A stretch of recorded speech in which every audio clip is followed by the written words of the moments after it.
mec, il a pas...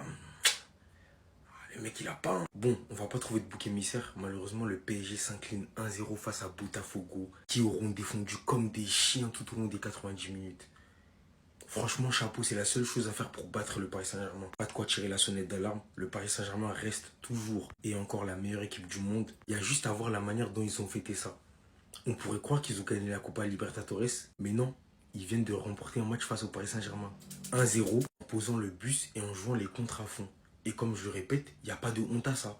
C'est la seule manière de gagner contre ce Paris Saint-Germain. Ils auront réussi à empêcher la quasi-totalité des attaques parisiennes tout au long de ces 90 minutes. En deuxième mi-temps, ils ont quasi rien laissé. C'était compliqué pour le Paris Saint-Germain d'élaborer quelque chose sur le plan offensif. Quand tu as une équipe en face qui défend, elle a même pas posé le bus, en fait, ils ont posé un Airbus, ils ont posé un avion. Tu veux faire quoi? Tu peux faire quoi? Tu peux rien faire face à cette équipe de Botafogo. Tu aurais pu envoyer les Avengers qu'ils auraient même pas réussi à en mettre un. C'était juste trop difficile malheureusement. Ils sont allés la chercher au courage cette victoire. Je sais pas si je dois les féliciter parce que au vu de la manière, je suis pas fan, mais franchement ça force le respect. Parce que gagner contre le Paris Saint-Germain, peu importe la manière, je répète, tous les moyens sont bons pour gagner contre le Paris Saint-Germain. Bah c'est fort. Moi je tire mon chapeau à Botafogo. Ils ont réalisé un exploit que aucune équipe a réalisé cette saison. Quasiment battre le Paris Saint-Germain. Restez sobre, abonnez-vous les gars, ça attrape. Ah, ils peuvent perdre eux? Non, parce que je sais pas. À entendre certains supporters parisiens, ils étaient invincibles. Pardon, je vais passer pour un hater sur cette vidéo. On pouvait plus respirer.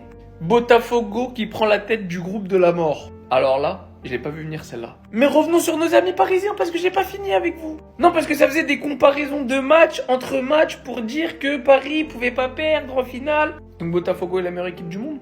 Non. Botafogo a battu Paris. Paris qui a battu l'Inter, Inter qui a battu le Barça. Selon la logique de beaucoup de Parisiens, Botafogo est donc la meilleure équipe du monde, d'Amérique du Sud et d'Europe. Sauf que non, on sait que ça marche pas comme ça. On a eu droit à une attaque-défense. Je vais mentir à personne ici, je n'ai pas vu la première mi-temps, je n'ai regardé que la deuxième mi-temps. Cette vidéo, c'est pas un débrief de match, j'avais des choses sur le cœur. De ce que j'ai cru comprendre, la première et la deuxième se ressemblent. Paris qui pousse, Botafogo qui défend extrêmement bien. Au point d'encaisser 0 but face à la meilleure attaque d'Europe. Et ça, faut le faire. Alors même si l'équipe est un petit peu remaniée, Gonzalo Ramos, Zaïre Emery, Mayulu, Beraldo, oui d'accord. Néanmoins, les titulaires sont rentrés et Botafogo finit avec un clean sheet. Et a souligné le match de ce monsieur qui, pour moi, mérite sa place en sélection et mériterait même une petite chance en Europe. Petit instant puriste, mais depuis la saison passée, je le suis et il est fabuleux. En tout cas, cette défaite, je pense qu'elle fera le plus grand bien aux Parisiens. En réalité, je pense qu'ils sont exténués de la saison de malade. Enchaînement de matchs, championnat, Ligue des Champions, Coupe du Monde des clubs. Ils en peuvent plus, même si on fait tourner. Et au bout d'un moment, fallait bien que ça craque, fallait bien que ça lâche. Ils vont attraper les Seattle Sounders, ils vont les découper en deux, ils vont se qualifier. Et je le répète encore une fois pour ceux qui pensent que je serai un haters de Paris. Je pense que Paris va remporter la Coupe du Monde des clubs. Aujourd'hui, j'ai aucun problème avec Paris. Juste avec certains supporters parisiens qui nous laissent pas respirer et qui nous laissent plus débattre. On n'avait plus le droit d'analyser un seul fait et geste de l'équipe, une seule critique, on n'avait pas le droit de la faire sur le Paris Saint-Germain. Vous êtes champion d'Europe, c'est bien mérité. Mais comme quoi, quand un adversaire met de l'intensité, bah c'est un peu plus compliqué. Voilà, après je dis ça, je dis rien. Les frérots, défaite du Paris Saint-Germain contre Botafogo cette nuit pour la Coupe du Monde des clubs, 1-0. Voilà, franchement, pour ceux qui ne se sont pas réveillés, vous n'avez rien raté, hein. Franchement, c'était un match très difficile pour le Paris Saint-Germain. On manquait de vitesse, on manquait de fraîcheur. Et ça s'est vu, hein. Franchement, bravo à Botafogo qui a joué son jeu, hein. Ils ne sont pas venus avec un gros truc, ouais, on fait le jeu, etc. Ils ont mis le but. Ensuite, ils ont mis le bus, mais ils ont vraiment très bien défendu. Ils ont empêché que le Paris Saint-Germain ait des espaces. Et vraiment, voilà, hein, on a eu des difficultés. Là, on s'est retrouvé en Ligue 1 il y a un an et demi où on était vraiment en difficulté face à des blocs bas. Et pour moi, je vous dis la vérité, les frérots, c'est une défaite nécessaire. Tout simplement, moi, je vous l'ai dit hier, j'ai dit, les gars, attention à Botafogo. Il y a des gens qui commencent à dire 4 buts d'écart, 5 buts, 6 buts. Les frérots, calmez-vous.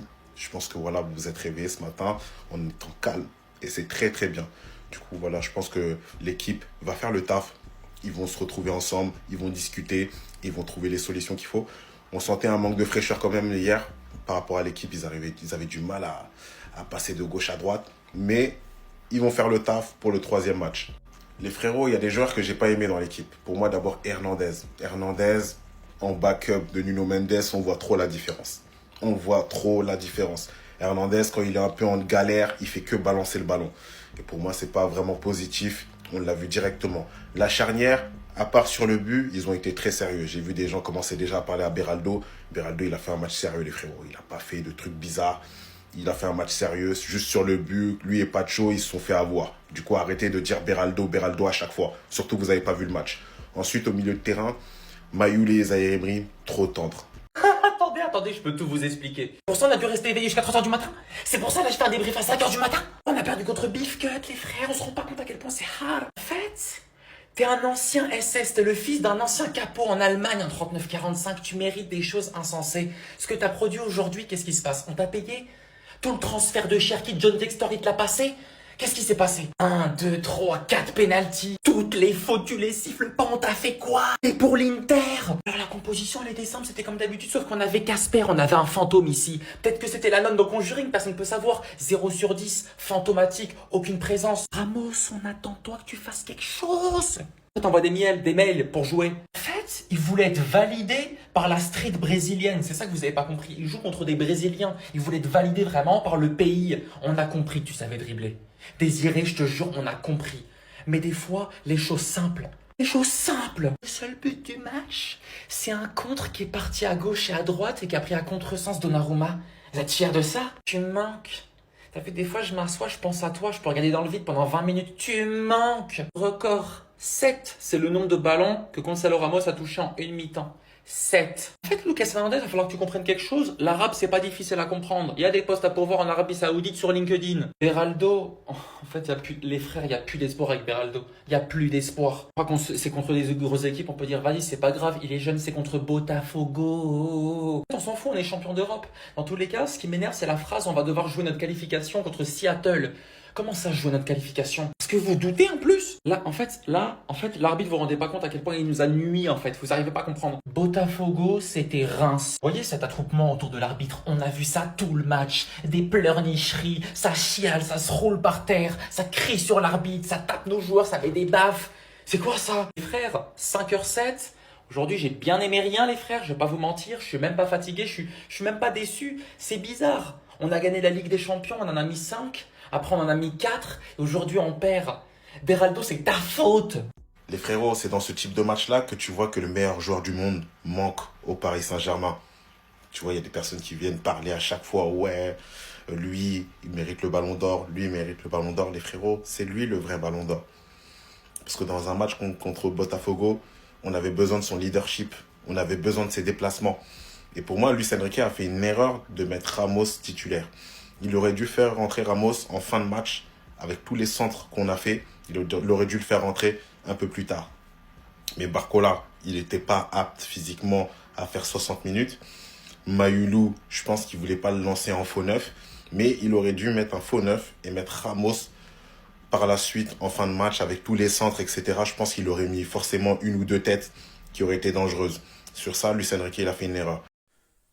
Incroyable, on s'incline, le Paris Saint-Germain 1-0 contre Botafogo. Le club brésilien est le premier du groupe et Paris tombe face à Botafogo de John Textor. Et c'était vraiment pas notre jour, c'était pas le jour du Paris Saint-Germain. On aurait pu jouer toute la nuit, on aurait pu jouer toute la vie, qu'on n'aurait pas marqué le moindre but ce soir. Voilà, alors il y a de la fatigue, ça s'est ressenti. L'arbitre a été catastrophique. Très clairement de la première à la 97e minute de jeu. Pour moi, Paris a pris ce match un peu à la légère. Luis Enrique a pris ce match aussi à la légère. Pour moi, il a fait trop tourner. Mais je pense que ça va faire redescendre sur terre tout le monde. Luis Enrique et les joueurs. Doué qui fait trop sa star. Ça c'est inadmissible. Tout le match, Doué n'a pas arrêté de jouer personnel, n'a pas arrêté de faire des gris-gris, des petits ponts, des dribbles, des talonnades, des roulettes. Ça a été insupportable. Et voilà, aucun remplaçant ne veut marquer des points dans cette équipe. Ramos, inexistant. Warren Zaïre-Emery, inexistant. Seny Mayoulou, inexistant. Lucas Hernandez, mais de très très loin le plus mauvais joueur du match. Catastrophique. Et malheureusement, Lucho n'aurait pas dû faire tourner pour ce match-là. Je pense qu'il aurait fallu assurer la qualification. Et après, pourquoi pas faire tourner contre... Donc pendant que tout le monde dormait, tout le monde se reposait. Certains demain ils ont école, d'autres il y a intérim, d'autres vont aller livrer des colis. Eh bien le Paris Saint-Germain a perdu face au Botafogo. Le champion de la Copa Libertadores a gagné du coup contre le champion de la Ligue des Champions. Regardez leur réaction. Ça se pose la question, c'est un match de poule où ils ont gagné la Coupe du Monde des clubs. Il faut comprendre leur joie. Parce que vu comment ils ont joué ce soir, ils ont mis le car Flixbus dans leur surface. Et d'un côté, je vous mens pas, ça me fait plaisir de les voir perdre. Parce que tu te dis, vas-y, sur un malentendu, Chelsea peuvent gagner la Coupe du Monde des clubs. Enfin, même si c'était pas les titulaires, mais voilà, il y a un malentendu.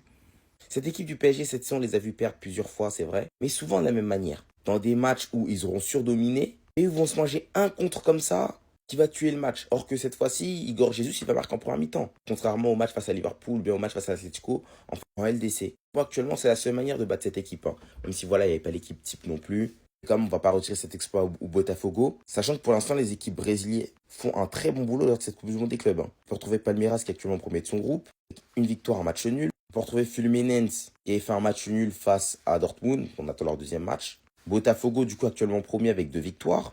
Et Corinthians qui avait gagné contre l'Espérance Tunis 2-0. Pour l'instant, au Brésil, aucune équipe a perdu. Vous dire, on dirait qu'ils ne se sont pas déplacés pour rien. Et souvenez avec la ferme intention de la gagner. Et on voit la Sébastien Igor Jesus en mode Kamehameha, 2 fois man of the match en 2 matchs. Il n'y a pas de quoi tirer la sonnette d'alarme. C'est qu'un match de poule. Pas poser de conclusion bizarre par rapport à ce match. Non, tranquille, il n'y a rien.